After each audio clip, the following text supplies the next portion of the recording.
4 കോടി പേർക്ക് വീട് വെച്ചു കൊടുത്തു. നിരവധി പേരുടെ പട്ടിണി മാറ്റി. ഇന്ത്യയെ സൈനിക സാമ്പത്തിക ശക്തിയാക്കി വളർത്തി.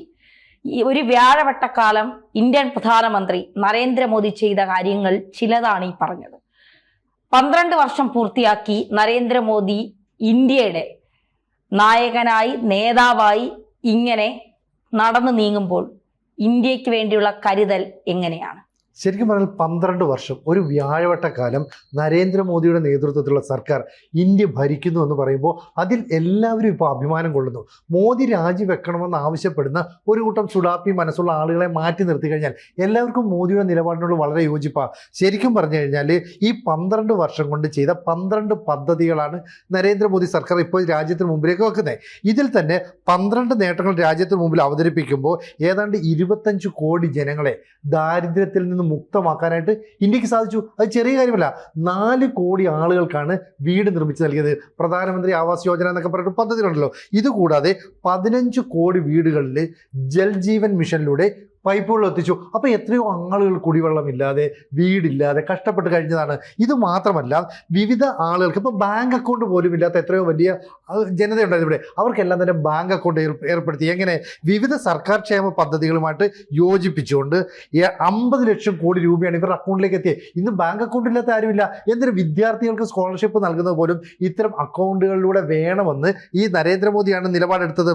സ്വച്ഛ് ഭാരത് പദ്ധതിയിലൂടെ 12 കോടി ആളുകൾക്ക് ശൗചാലയങ്ങൾ നിർമ്മിച്ചു നൽകി. അന്ന് ശൗചാലയങ്ങൾ നിർമ്മിച്ചു നൽകുമ്പോൾ നോർത്ത് ഇന്ത്യയിൽ കക്കൂസ് ഉണ്ടാക്കാൻ പോകുന്ന പ്രധാനമന്ത്രി എന്നാണ് അപഹസിച്ചിരുന്നത്. പക്ഷേ ഇപ്പോൾ എന്ത് പറ്റി? അവിടെയുള്ള സ്ത്രീകൾക്ക്, പെൺകുട്ടികൾക്കൊക്കെ തന്നെ തങ്ങൾ ഈ ഇന്ത്യൻ പൗരന്മാരാണെന്ന ഒരു അഭിമാന ബോധം ഉണ്ടാക്കാനായിട്ട് ഈ മോദി സർക്കാരിലൂടെ സാധിച്ചു. കാരണം ഇവർക്ക് ഒന്ന് ബാത്റൂമിൽ പോകണമെങ്കിൽ, അല്ലെങ്കിൽ സ്ത്രീകൾക്ക് അവരുടേതായ പ്രാഥമിക ആവശ്യങ്ങൾ നിർവഹിക്കാൻ സാഹചര്യമില്ലാത്ത ഒരു ഇന്ത്യയായിരുന്നു മുമ്പുണ്ടായത്. അവിടെ നിന്ന് നമ്മൾ പതിയെ പതിയെ നടന്നു കയറി. ഇത് നമ്മുടെ ആഭ്യന്തരമായ കാര്യങ്ങൾ രാജ്യത്തിനുള്ളിൽ നടന്നതാണ്. ഇനി വിദേശങ്ങളിലേക്ക് പോയാലോ? ഇന്ത്യ എല്ലാ രാജ്യങ്ങളുമായിട്ടും ഒരേ സമയം നല്ല ബന്ധം സൃഷ്ടിച്ചു.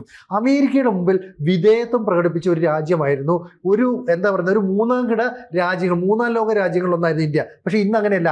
അമേരിക്കയുമായിട്ട് നേരിട്ട് അങ്ങോട്ടും ഇങ്ങോട്ടും ആശയവിനിമയം നടത്താൻ കഴിയുന്ന, അമേരിക്കയ്ക്ക് എന്തെങ്കിലും പ്രശ്നമുണ്ടെങ്കിൽ ഡൊണാൾഡ് ട്രംപിന് നേരിട്ട് ഇന്ത്യൻ പ്രധാനമന്ത്രിയെ വിളിച്ച് അഭിപ്രായം ചോദിക്കുന്ന തരത്തിലേക്ക് ഇന്ത്യ വളർന്നു. ലോകത്തിലെ വൻ ശക്തികൾ എന്ന് പറയപ്പെടുന്ന റഷ്യയും ചൈന, ഇപ്പോൾ വ്ളാഡിമിർ പുടിൻ്റെ ഏറ്റവും വലിയ സുഹൃത്തുക്കളിൽ ഒരാൾ ഇന്ത്യൻ പ്രധാനമന്ത്രി നരേന്ദ്രമോദിയാണ്. ഷീ ജിൻപിങ് എത്രയോ കാലമായിട്ട് ചൈന ഇന്ത്യയുടെ ശത്രുപക്ഷത്തേക്കുന്നതാണ്. പക്ഷേ ഇന്ത്യയുമായിട്ട് ഇപ്പോൾ വലിയ അടുപ്പമാണ്. ഇന്ത്യയുടെ അതിർത്തിയിൽ പോലും ഒരു സംഘർഷം ഉണ്ടാകാതിരിക്കാൻ മനഃപൂർവ്വം ശ്രമിക്കുന്ന രാജ്യമാണ് ഇന്ന് ചൈന എന്ന് പറയുന്നത്. ഇനി തുർക്കി ഒന്ന് ആലോചിച്ച് നോക്കിയേ. ഈ മുസ്ലിം രാജ്യങ്ങളുടെ എല്ലാം തന്നെ അപ്പോസ്തലനായി മാറാനായിട്ട് ശ്രമിക്കുന്ന തുർക്കി നമ്മുടെ പ്രഖ്യാപിത ശത്രുവായ പാകിസ്ഥാന് പോയി സഹായം ചെയ്തു കൊടുക്കുന്നു. എന്നിട്ട് ഓപ്പറേഷൻ സിന്ദൂറിന്റെ സമയത്ത് അനാവശ്യമായിട്ട് ആയുധങ്ങളും ഡ്രോണുകളും ഒക്കെ കൊടുത്ത് നമ്മളെ വരിഞ്ഞു മുറുക്കാനായിട്ട് ശ്രമിച്ചു. ഇന്ത്യ അതിന് മറുപടി കൊടുത്ത് എങ്ങനെയാണെന്നറിയോ? തുർക്കിക്ക് ചുറ്റുമുള്ള രാജ്യങ്ങളെ അങ്ങ് പിടിച്ചു. അർമേനിയ, ഗ്രീസ്, സൈപ്രസ് തുടങ്ങിയ രാജ്യങ്ങളെയൊക്കെ ചേർത്ത് പിടിച്ചിട്ട് അവർക്ക് ആയുധം കൊടുക്കുന്നു. നമ്മുടെ ഈ വ്യോമ പ്രതിരോധ സംവിധാനങ്ങൾ കൊടുക്കുന്നു. പിനാക്കെ റോക്കറ്റ് ലോഞ്ചിങ് സിസ്റ്റം കൊടുക്കുന്നു. ഈ ഓപ്പറേഷൻ സിന്ദൂറിന്റെ സമയത്ത് നമ്മുടെ ബ്രഹ്മാസ്ത്രം എന്ന നിലയിൽ നമ്മൾ മികവ് പ്രകടിപ്പിച്ചത് ഈ ബ്രഹ്മോസ് മിസൈലാണ്. ആ ബ്രഹ്മോസ് മിസൈൽ കൊടുക്കുന്നു. എന്ന് പറഞ്ഞാൽ തുർക്കി അവിടെ നിന്ന് എന്തെങ്കിലും ഒരു ചലനം നമുക്കെതിരെ സൃഷ്ടിക്കാൻ ശ്രമിച്ചാൽ അയൽ രാജ്യങ്ങളെല്ലാം ചേർത്ത് പിടിച്ച് നമ്മളൊരു സഖ്യം ഉണ്ടാക്കുകയാണ്. അപ്പോൾ വലിയ നേട്ടമുണ്ടായേ. ഇനി റഷ്യയും ഉക്രൈനും തമ്മിൽ വലിയ യുദ്ധം ഉണ്ടാകുന്നു. പശ്ചിമേഷ്യൻ രാജ്യങ്ങൾ തമ്മിൽ വലിയ യുദ്ധം ഉണ്ടാകുന്നു. ഈ സമയത്ത് റഷ്യയിലും ഉക്രൈനും പോയി സംസാരിച്ച ലോകത്തിലെ ഏക ഭരണാധികാരി ഇന്ത്യൻ പ്രധാനമന്ത്രി നരേന്ദ്രമോദിയാണ്. നമുക്കറിയാം, വരുന്ന കാലത്ത് കൽക്കരി കഴിഞ്ഞ്, പെട്രോളിയം കഴിഞ്ഞ് അടുത്തത് ഈ പറയുന്ന ഹരിത ഊർജത്തിന്റെ കാലത്തിലേക്ക് പോകുന്നു. ഈ ഹരിത ഊർജം വരുമ്പോൾ നമ്മൾ ലോകത്തിൽ മുന്നേറാനുള്ള സാധ്യതയുണ്ട്. അത് മുന്നിൽ കണ്ടുകൊണ്ട് ചൈന അപൂർവ ധാതുക്കളുടെ വലിയ ശേഖരം കണ്ടെത്തിയിട്ടുണ്ട്. ഈ വലിയ ശേഖരം സംസ്കരിക്കുന്നതിൽ, അത് വിൽക്കുന്നതിൽ, കയറ്റുമതി ചെയ്യുന്നതിലൊക്കെ ചൈനയ്ക്ക് ഒരു മൊണോപ്പൊളി ഉണ്ട്. അതിനെ മറികടക്കാൻ നമുക്ക് സാധിക്കില്ല. അങ്ങനെ വന്നപ്പോൾ ലാറ്റിൻ അമേരിക്കൻ രാജ്യങ്ങളായ ബ്രസീൽ, ചിലി, അർജന്റീന തുടങ്ങിയ രാജ്യങ്ങളുമായിട്ട് നമ്മൾ ചില കമ്മ്യൂണിക്കേഷൻ നടത്തി. എന്നിട്ട് അവിടെയുള്ള അപൂർവ ധാതുക്കളുടെ പാടങ്ങളുണ്ട്. ഈ പാടത്ത് പോയി നമ്മൾ വലിയ ഇൻവെസ്റ്റ്മെന്റ് നടത്തി. അങ്ങനെ വലിയ തോതിൽ സാമ്പത്തികപരമായിട്ട് മുന്നേറാനുള്ള പാതോപ്പിച്ചു വെച്ചു. ഇനി സൈനികപരമായിട്ടോ നമ്മൾ വലിയ തോതിൽ ആയുധങ്ങൾ ഇറക്കുമതി ചെയ്യുന്ന ഒരു രാജ്യമായിരുന്നു. പക്ഷേ ഇപ്പോൾ 100ലധികം രാജ്യങ്ങളിലേക്ക് നമ്മൾ ആയുധങ്ങൾ കടത്തിക്കൊണ്ട് അല്ലെങ്കിൽ കയറ്റുമതി ചെയ്യുന്നു. അങ്ങനെ സൈനിക മേഖലയിൽ, സാമ്പത്തിക മേഖലയിൽ, ആയുധ മേഖലയിൽ ഇതിലെല്ലാം തന്നെ ഇന്ത്യ വളർച്ച കൈവരിച്ച എങ്ങനെയാണ്? NDA സർക്കാർ ഈ പറയുന്ന സുസ്ഥിരമായൊരു ഭരണം കാഴ്ചവെച്ചു. അപ്പോൾ ഏതൊരു രാജ്യത്തിൻ്റെയും പുരോഗതി എന്ന് പറയുന്നത് സുസ്ഥിരമായ ഒരു ഭരണകൂടത്തെ മുന്നോട്ട് കൊണ്ടുപോകുക എന്നുള്ളതാണ്. അപ്പോൾ കഴിഞ്ഞ 12 വർഷമായിട്ട് NDA സർക്കാർ, മുമ്പുണ്ടായിരുന്ന UPA സർക്കാരിൻ്റെ ഭരണ പരാജയങ്ങൾ കണ്ടറിഞ്ഞ് അത് പരിഹരിച്ച് മുന്നേറി. അപ്പോൾ 12 വർഷം, അതായത് ഇന്ത്യൻ പ്രധാനമന്ത്രിയായിട്ട് നരേന്ദ്രമോദി അധികാരത്തിലേറിയിട്ട് ഇന്ന് 12 വർഷം തികയാണ്. ഓരോ ഭാരതീയനും അഭിമാനിക്കാൻ കഴിയുന്ന ഒരുപാട് കാര്യങ്ങൾ ചെയ്തിട്ടുണ്ട്. മനുഷ്യ സഹജമായ പരാജയങ്ങൾ, പോരായ്മകൾ ഇതൊക്കെ തന്നെ സർക്കാരിലെ മന്ത്രിമാർക്കും പറ്റിയേക്കാം. അപ്പോൾ CBSE, അതുപോലെ തന്നെ നീറ്റ് പരീക്ഷ, ഇതിലൊക്കെ വീഴ്ചയുണ്ട്, ഇല്ലെന്നും നമ്മൾ പറയുന്നില്ല. പക്ഷേ എന്നിരുന്നാൽ പോലും ഓരോ രാജ്യത്തെ ഓരോ പൗരനും ഞാൻ ഇന്ത്യക്കാരനാണ് എന്ന് പറയുന്നതിൽ അഭിമാനം കൊള്ളാൻ സാധിച്ചത് ഇതുപോലെയുള്ള ഭരണാധികാരികൾ വന്നുകൊണ്ടാണെന്ന് പറഞ്ഞാൽ തെറ്റു പറയാൻ പറ്റുമോ നമുക്ക്? ഞാനിങ്ങനെ ആലോചിക്കാറ്, 12 വർഷം നമ്മുടെ മുന്നിലൂടെ ഈ നേതാവ് നടന്നു പോയത്, ഇന്ത്യയുടെ ഇത്രയും വലിയ വളർച്ച നമ്മളിങ്ങനെ കാണാൻ നമുക്കൊരു ഭാഗ്യം കിട്ടിയല്ലോ എന്നുള്ളതാണ്. കാരണം ഇന്ന് നമ്മൾ ലോകത്ത് എവിടെ പോയാലും ഇന്ത്യ എന്ന് പറയുമ്പോൾ, ഇന്ത്യയിൽ നിന്നാണ് നമ്മൾ വന്നതെന്ന് പറയുമ്പോൾ നമ്മൾ മാറ്റി നിർത്തപ്പെടുന്നില്ല. നമ്മൾ സാമ്പത്തികമായി പിന്നോക്കം നിൽക്കുന്ന ഒരു രാജ്യമല്ല. വികസിത രാജ്യമായി മാറിക്കൊണ്ടിരിക്കുന്ന ഒരു രാജ്യമാണ് നമ്മൾ. വളർന്നുകൊണ്ടിരിക്കുകയാണ് നമ്മൾ. അപ്പോൾ ആ വളർച്ച നരേന്ദ്രമോദി ഇപ്പോൾ നമുക്കാരെയും കുറ്റം ഈ സമയത്ത് നമ്മൾ പറയുന്നില്ല. പക്ഷെ എങ്കിൽ പോലും 70 വർഷം ഭരിച്ചു കോൺഗ്രസ് ഇന്ത്യയിൽ. 70 വർഷം കോൺഗ്രസ് കുറേ കാര്യങ്ങൾ ചെയ്തു, ഇല്ല എന്ന് പറയുന്നില്ല. പക്ഷേ കോൺഗ്രസിന് ചെയ്യാൻ സാധിക്കുമായിരുന്നിട്ടും പല കാരണങ്ങൾ കൊണ്ട് ചെയ്യാതെ പോയ പല കാര്യങ്ങൾ ഈ 12 വർഷം കൊണ്ട് നരേന്ദ്രമോദിക്ക് സാധിച്ചു എന്നുള്ളതാണ്. നരേന്ദ്രമോദിക്ക് മാത്രമല്ല, ഒരു കൂട്ടായ്മയിലൂടെ ഒരു സർക്കാർ മുന്നോട്ട് പോകാൻ, ഇപ്പൊ അജിത് ഡോവലിനെ പോലെ ഒരു ദേശീയ ഉപദേഷ്ടാവ്, അതെ, ഒരു ഓഫീസർ, ജയശങ്കറിനെ പോലെ ഒരു വിദേശകാര്യമന്ത്രി, അതൊക്കെയാണ് നമ്മുടെ വിദേശ രാജ്യങ്ങളിലെ അല്ലെങ്കിൽ മറ്റു രാജ്യങ്ങളുമായുള്ള ഇന്ത്യയുടെ ഈ നയതന്ത്ര വിജയവും സൗഹൃദവും ഒക്കെ ഇത്രയും നല്ല രീതിയിൽ പോകുന്നത്. നമ്മൾ അത്രമാത്രം ഈ നമ്മുടെ ജയശങ്കറിന്റെ ഒക്കെ ഒരു വലിയ തീരുമാനങ്ങൾ, നിലപാടുകൾ, അല്ലെ, കാഴ്ചപ്പാടുകൾ, അതെ, ഡിപ്ലോമസി ഒക്കെ തന്നെയാണ്. ഇപ്പൊ ശ്രീ തുടക്കത്തിൽ പറഞ്ഞ അമേരിക്കയോട് പോലും നമ്മൾ വിധേയത്വം പാലിച്ചു. കാരണം അങ്ങോട്ടും ചർച്ച ചെയ്യുന്ന തരത്തിലേക്ക് നമ്മൾ വളർന്നു. അത് അമേരിക്കൻ സ്റ്റേറ്റ് സെക്രട്ടറി, അതായത് ട്രംപ് കഴിഞ്ഞാൽ അമേരിക്കയുടെ അടുത്ത ആള് ഇന്ത്യയിൽ വന്നപ്പോൾ ഇന്ത്യക്ക് അമേരിക്കയുടെ ചില നിലപാടുകളോട് യോജിക്കാൻ കഴിയുന്നില്ല. അത് പരസ്യമായി നമ്മൾ അറിയിച്ചതാണ്.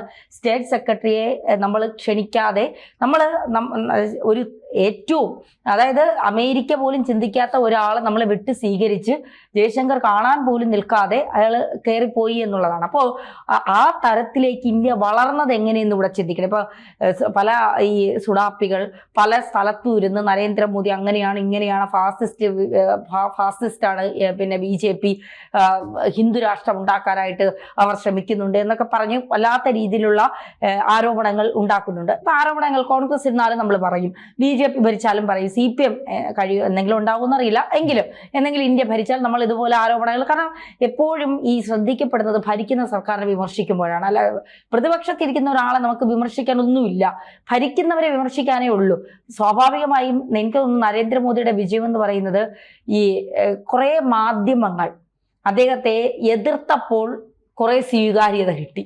ഇപ്പോൾ മലയാള മാധ്യമങ്ങളടക്കം നരേന്ദ്രമോദിക്ക് എതിരായി എന്തെങ്കിലും സംഭവിച്ചാൽ, ഈവൻ കോക്രോച്ച് പാർട്ടിയുടെ പരിപാടി പ്രതിഷേധം പോലെ ഡൽഹിയിൽ വന്നപ്പോൾ നമ്മുടെ നാഷണൽ മാധ്യമങ്ങൾ ഏറ്റെടുത്തില്ല. അവരുടേതായ രീതിയിലേക്ക്, കാരണം ഇതിന്റെ എന്തെന്ന് അവർക്കറിയാം, അതുകൊണ്ട് അവരാരും ഇതിന്റെ പുറകെ. പക്ഷെ മലയാള മാധ്യമങ്ങൾ കരഞ്ഞ് നിലവിളിക്കുന്ന ഒരു കാഴ്ച നമ്മൾ കാണുകയുണ്ടായി. അപ്പോൾ കാരണം അവർക്ക് തന്നെ ഒടുവിൽ പറയേണ്ടി വന്നു, BJPയുടെ തന്ത്രം, BJP അതിൽ വിജയിച്ചു, BJP പ്രതിഷേധം നൽകാതിരുന്നെങ്കിൽ അത് മറ്റൊരു തരത്തിലേക്ക് പോയേനെ, പക്ഷെ BJP അവിടെ കൃത്യമായ രീതി സ്വീകരിച്ചു എന്നൊക്കെ അവർക്ക് തന്നെ ഒടുവിൽ ആ സത്യം വിളിച്ചു പറയേണ്ടി വന്നു എന്നുള്ളതാണ്. അപ്പോൾ പറഞ്ഞു വരുന്ന നരേന്ദ്രമോദി നമ്മൾ ആഗ്രഹിച്ച പോലെ യുവതലമുറയെ കൂടി കയ്യിലെടുത്തുകൊണ്ട് പോകാൻ കഴിയുന്ന ഒരു 5 പ്രധാനമന്ത്രിമാരുടെ, ഇന്ത്യ ഭരിച്ച ഒരു 5-6 പ്രധാനമന്ത്രിമാരുടെ 4-5 പ്രധാനമന്ത്രിമാരുടെ പേര് ചോദിച്ചാൽ ഒരുപക്ഷെ ഒന്ന് കഴിഞ്ഞ് രണ്ടാമത്തത് നമ്മളെ മൈൻഡിൽ ആദ്യം ഓർമ്മ വരുന്നത് നരേന്ദ്രമോദി ആയിരിക്കും. നരേന്ദ്രമോദി ആദ്യമായി അമേരിക്കയിൽ പോയി പ്രസംഗിക്കുന്ന സമയത്തൊക്കെ എനിക്കിപ്പോഴും ഓർമ്മയാണ്. ഞാനൊക്കെ കറക്റ്റ് ആ സമയത്ത് രാത്രിയാണ്, ടിവിയുടെ മുന്നിലൊക്കെ ഇരുന്നിട്ട് നമുക്ക് ഈ രോമാഞ്ചം ഉണ്ടാകുന്ന ഒരു വല്ലാത്ത ഒരു ലെവലിലേക്കൊക്കെ നമ്മളെ കൊണ്ടുപോയ ഒരു മനുഷ്യൻ.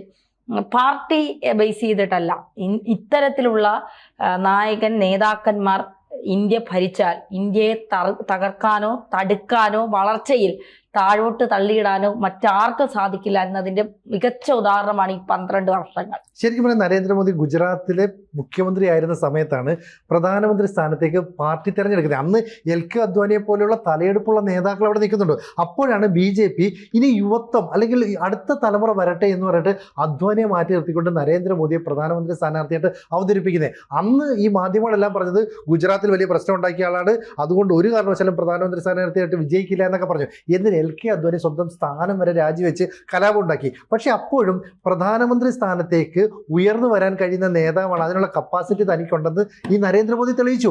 അങ്ങനെയാണ് ഇന്ത്യയിൽ വീണ്ടും BJPയുടെ ഭരണം കൊണ്ടുവന്നത്. അങ്ങനെ ഒരു തവണയല്ല, വീണ്ടും അത് 2ാം തവണ ആവർത്തിക്കുന്നു, 3ാം തവണ, 3ാം ടൈമിലേക്ക് എത്തുന്നു. അങ്ങനെ 3ാം ടൈമിലേക്ക് എത്തുമ്പോൾ ഗുജറാത്ത് മുഖ്യമന്ത്രിയിൽ നിന്ന് ഇന്ത്യൻ പ്രധാനമന്ത്രി എന്ന് പറയുന്ന പദവിയിലേക്ക് ഉയർന്നപ്പോൾ അദ്ദേഹത്തിന്റെ ടീം, അതാണ് നമ്മൾ ഏറെ ശ്രദ്ധിക്കേണ്ടത്. വലങ്കൈ എന്ന നിലയിൽ എപ്പോഴും ഒരു അമിത്ഷാ ഉണ്ടാകും, അദ്ദേഹം കൂടെ രാജ്നാഥ് സിംഗ് ഉണ്ടാകുന്നു, അതുപോലെ തന്നെ ഇപ്പം ജയശങ്കറും ഒക്കെ എപ്പോ നോക്കിയാലും കൂടെ തന്നെ ഉണ്ടാവും. മികവുറ്റ ഒരു കൂട്ടം മന്ത്രിമാരെ കൃത്യമായിട്ട് മാനേജ് ചെയ്ത് മുന്നോട്ട് കൊണ്ടുപോകും. ഇപ്പൊ നിർമ്മല സീതാരാമൻ എത്ര കാലമായിട്ട് ധനമന്ത്രിയാണ്, അപ്പോൾ അങ്ങനെ ഒരു വനിതയെ ആ ഉത്തരവാദിത്തപ്പെട്ട ചുമതല ഏൽപ്പിക്കുന്നു. അപ്പോൾ ഓരോരുത്തരെയും കൃത്യമായിട്ട് പിക്ക് ചെയ്ത് കൊണ്ടുവന്നുകൊണ്ട് ഭരണകൂടത്തെ നയിക്കാനായിട്ട് ഇന്ത്യൻ പ്രധാനമന്ത്രി എന്ന നിലയിൽ നരേന്ദ്രമോദിക്ക് സാധിച്ചു. അത് വലിയ വിജയമായി തീർന്നു. അതെന്താ ഈ പുരുഷന്മാരെക്കാളും കുറച്ചുകൂടെ ബജറ്റ് ഹാൻഡിൽ ചെയ്യാൻ കഴിവുള്ളത് സ്ത്രീകളാണ്. അത് കൃത്യമായി അതൊരു നല്ല നേതാവിനെ അത് മനസ്സിലാക്കാൻ കഴിയും. കാരണം എത്ര എന്നൊക്കെ പറഞ്ഞാലും ഇപ്പൊ 100 വീടുകൾ എടുത്താൽ അതിലൊരു 85 അല്ലെങ്കിൽ 90 വീടുകളിലും സ്ത്രീ തന്നെയായിരിക്കും അവിടുത്തെ ബജറ്റ് കൈകാര്യം ചെയ്യുന്നത്. അതെങ്ങനെ മാനേജ് ചെയ്യണമെന്ന്. അപ്പൊ ആ ഒരു മാനേജിങ് കപ്പാസിറ്റി സ്ത്രീക്ക് കുറച്ച് കൂടുതലാണെന്ന് മനസ്സിലാക്കിയാണ് ഒരു മികച്ച തീരുമാനം നിർമ്മല സീതാരാമനിലൂടെ എടുത്തത്. ഇപ്പൊ ശരിക്കും പറഞ്ഞാൽ അങ്ങനെ ഒരു 12 വർഷം കൊണ്ട് ഇന്ത്യയെ ലോകരാജ്യങ്ങളുടെ നെറുകയിലേക്ക് പ്രതിഷ്ഠിക്കാനായിട്ട് കഴിഞ്ഞു. ഇന്ത്യയെ ഒന്ന് ചൊറിഞ്ഞതാണ് പാകിസ്ഥാൻ. എന്താ സംഭവിച്ചത്? നമ്മൾ അവിടെ കയറിയിട്ട് പെട്ടെന്ന് പ്രകോപനമൊന്നും ചെയ്തില്ല. വളരെ കൃത്യമായിട്ട് അവിടെ കയറി അടിച്ചിട്ട് ഒരു 3-4 ദിവസം കൊണ്ട് നമ്മൾ യുദ്ധം നിർത്തി. എന്നിട്ട് പറഞ്ഞത് നമ്മൾ നിർത്തി എന്ന് പറഞ്ഞു. കാരണം നമ്മൾ നിർത്തിയില്ലെങ്കിൽ പാകിസ്ഥാൻ എന്ന് പറയുന്ന രാജ്യം പോലും ഇല്ലാതാകും. അപ്പൊ എത്ര കൃത്യമായിട്ട് നമ്മൾ ഒരു യുദ്ധത്തിനോട് ഒരിക്കലും സഹകരിക്കാത്ത, പക്ഷെ നമ്മളെ ആരെങ്കിലും എതിർത്താൽ ചൊറിഞ്ഞാൽ മാന്തിയാൽ തിരിച്ച് മാന്തി പൊളിക്കുന്ന ഒരു നിലപാടാണ് ഈ പറയുന്ന മോദി സർക്കാർ സ്വീകരിച്ചത്. എന്തായാലും ഇന്ത്യ എന്ന് പറയുന്ന ഒരു സംസ്ഥാനത്ത് ഏതാണ്ട് 20-ലധികം സംസ്ഥാനങ്ങളിൽ ഇന്ന് BJP ഭരണത്തിലേക്ക് വരണമെങ്കിൽ അതിന് നേതൃത്വം നൽകിയത്, അതിന് തന്ത്രങ്ങൾ ഒരുക്കിയത് ഈ മോദിയെ പോലെയുള്ള ഭരണകർത്താക്കൾ തന്നെയാണ്. ഇപ്പോൾ നരേന്ദ്രമോദി മാറിയാൽ നാളെ ആര് വരും എന്ന് ചോദിച്ചാൽ ഒരുപാട് സംസ്ഥാനങ്ങളിലെ മുഖ്യമന്ത്രിമാരെ ഉയർത്തിക്കാട്ടാറുണ്ട് അല്ലേ? അങ്ങനെ ഒരു പിടി നേതാക്കളെ ഉയർത്തിക്കാട്ടാൻ കഴിയുന്ന BJPക്ക് ഇനിയും എത്ര കാലം ഇന്ത്യ ഭരിക്കാൻ കഴിയുമെന്നുള്ള ആശങ്കയിലാണ് ഇപ്പോൾ പ്രതിപക്ഷ കക്ഷികൾ. നമുക്കറിയാമല്ലോ, ഈ പ്രതിപക്ഷ കക്ഷികൾ തമ്മിലടിച്ച് ഇന്ത്യ മുന്നണി എന്ന് പറയുന്ന ഒരു വലിയ സഖ്യമുണ്ട്. ഇത് തമ്മിലടിച്ച് പിരിയുന്നതിന്റെ വക്കിലേക്ക് വരെ കൊണ്ടെത്തി. എന്തായാലും 3ാം മോദി സർക്കാരിന്റെ 2ാം വാർഷികം ഇത് ഒരു വലിയ മികവിലേക്കുള്ള കുതിപ്പിന് തുടക്കമായിരിക്കുമെന്ന് തന്നെ നമുക്ക് പ്രതീക്ഷിക്കാം അല്ലേ? കൂടുതൽ വാർത്തകളും വിശേഷങ്ങളും നിങ്ങളിലേക്ക് എത്താൻ ABC മലയാളം സബ്സ്ക്രൈബ് ചെയ്യുക, ബെൽ ബട്ടണും അമർത്തുക.